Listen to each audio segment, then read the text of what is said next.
Eastern and Southern Kentucky. This is WYMT Mountain News This Morning.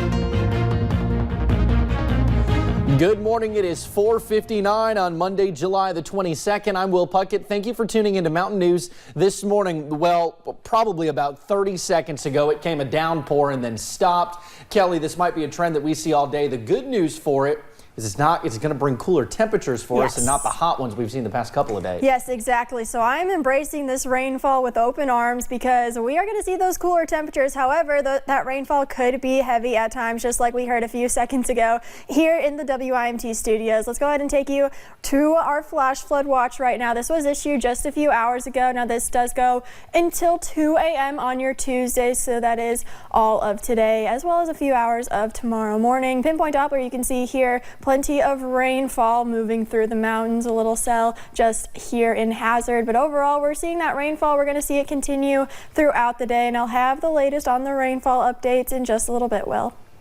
All righty, Kelly, thank you. Well, Kentucky State Police say one person died on Sunday afternoon in a crash in Coal Run. Troopers say 79-year-old Margaret Wright from Floyd County was driving southbound on US 23 when another driver attempted to turn, hitting her.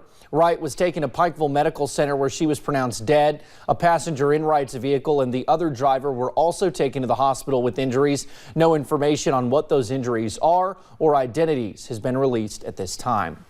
Well, the McCreary County deputy who was shot Tuesday was released from the hospital yesterday. Here is a picture of the Whitley County Sheriff's Office posted of Tyler Watkins returning home. He was at UT Medical Center. He ate his first meal Wednesday night.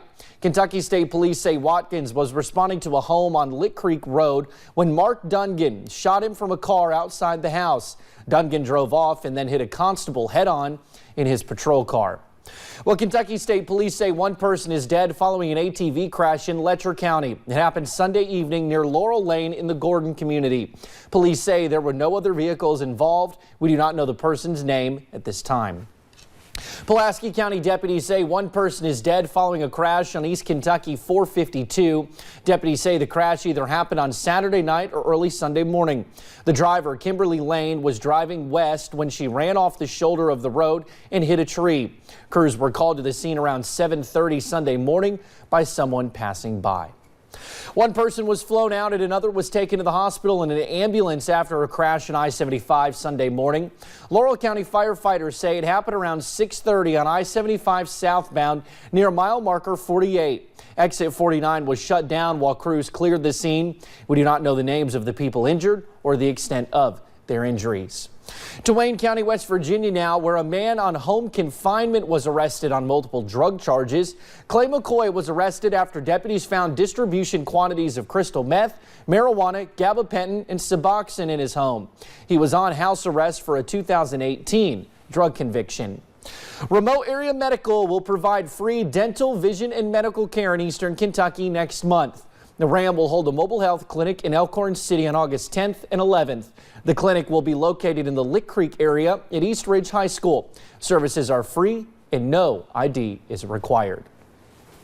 Now, most of us enjoy our daily cup of coffee, but would you enjoy it a little more if you knew the money you spent went to helping your community? At The Well in Leslie County, the money goes straight next door to a food pantry. Big Creek Mission started both the food pantry and the coffee shop 4 years ago to help with the food insecurity in the area. 4 years ago, we started the food pantry, which they started a coffee shop to pay for the food pantry, to support it. Now, they do pay a few employees, but most people you will see work there are volunteers. The 14th annual Hillbilly Christmas in July began on Saturday and continued through the weekend. Around 100 motorcycle riders put their kickstands up for the Randy Jones Memorial Ride. WYMT's Marianne Fletcher was there and has more about this life-saving charity. 14 years of engine revving charity work. So if you're going to get behind a charity that takes care of a lot of our kids, this is the one you want to be. Hillbilly Christmas in July raises money for Shriners Hospitals for Children. And I'm really tickled to death to say that our little organization, in 13 years, we've taken $587,000 to the hospital. Chairman Jimmy Kinney says as riders check in, $20 registration, you get a badge. they represent a Pike County child in the hospital. People don't realize it, but just in Pike County we have 383 active patients. And that's not counting the surrounding counties. If you take Pike, Floyd, Johnson, Knott, Letcher, we're over 1,100 active patients. This year, the ride started at Mine Shaft Harley-Davidson. To Elkhorn, over to Phelps, back to 119, back to Pikeville, and when we get back here, then we would do a drawing on a motorcycle. Last year, the route changed after the hospital in Lexington relocated. You make one trip, and then you're hooked, and you'll be like the rest of us. You'll be old and gray and out here trying to make money. Kenny says regardless of the money, the effort is all about one thing. We are looking for that child that needs help more than we're looking for the money. In Pike County, Marianne Fletcher, WYMT Mountain News. Now, Jimmy Kinney says Hillbilly Christmas in July raised more than $50,000 last year. He says he hopes this year to exceed that number. Well, thousands of scouts have arrived in southern West Virginia for the start of the 24th World Scout Jamboree. The event that runs from today through August 2nd at Summit Beckel Reserve near the New River Gorge National River is being held in the United States for only the second time. More than 45,000 scouts and their leaders from 167 countries plan to participate. Well, thank you for getting your day started with us right here on Mountain News this morning. Coming up, we take a look at a newly discovered species of shark that lights up the ocean.